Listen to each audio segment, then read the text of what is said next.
நாம் தமிழர் கட்சி ஒருங்கிணைப்பாளர் சீமான் வீட்டை முற்றுகையிட முயன்ற பெரியாரிய உணர்வாளர்கள் கூட்டமைப்பினர் கைது செய்யப்பட்டுள்ளனர்.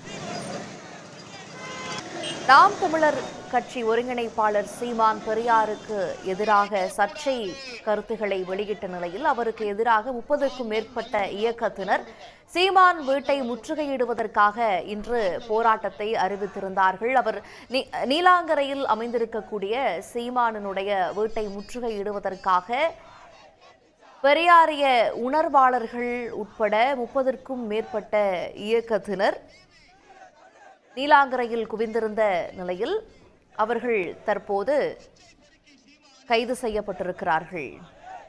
விவரங்களோடு எமது செய்தியாளர் கீதா இணைந்திருக்கிறார். கீதா, நீலாங்கரையில் இருக்கக்கூடிய சீமான் அவர்களுடைய வீட்டை முற்றுகையிட சென்றவர்கள் தற்போது கைது செய்யப்பட்டிருக்கிறாங்க. விவரங்கள் என்ன? சமீபத்தில் நாம் தமிழர் கட்சியின் தலைமை ஒருங்கிணைப்பாளர் சீமான் பெரியார் குறித்து பேசிய கருத்துக்கள் சர்ச்சையை கிளப்பி பெரியார் இயக்கங்களின் சார்ந்தவர்கள் பலரும் பல கண்டனங்களை தெரிவித்து வந்திருந்தனர்.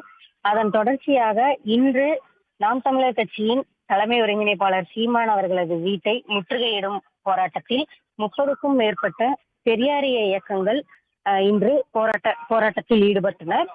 குறிப்பாக மே 17 இயக்க ஒருங்கிணைப்பாளர் திருமுருகன் காந்தியும் தந்தை பெரியார் திராவிடர் கழகத்தின் பொதுச் செயலாளர் கோவை ராமகிருஷ்ணன் அவர்கள் தலைமையில கோஷங்களை எழுப்பி 30க்கும் மேற்பட்ட பெரியார் இயக்கங்களை சார்ந்த தமிழ்நாட்டில் உள்ள பெரியார் இயக்கங்களை சார்ந்த இயக்கங்கள் இன்று சென்னை நீலாங்கரையில் இருக்கக்கூடிய நாம் தமிழர் கட்சியின் ஒருங்கிணைப்பாளர் சீமான் அவர்களது வீட்டினை முற்றுகை போராட்டத்தில் ஈடுபட்டனர். தொடர்ந்து பெரியார் குறித்து அவர் பேசும் கருத்துக்கள் பொய்யானவையும் அவதூறுகளை தொடர்ந்து பெரியார் மீது அவர் பேசி வருகிறார் என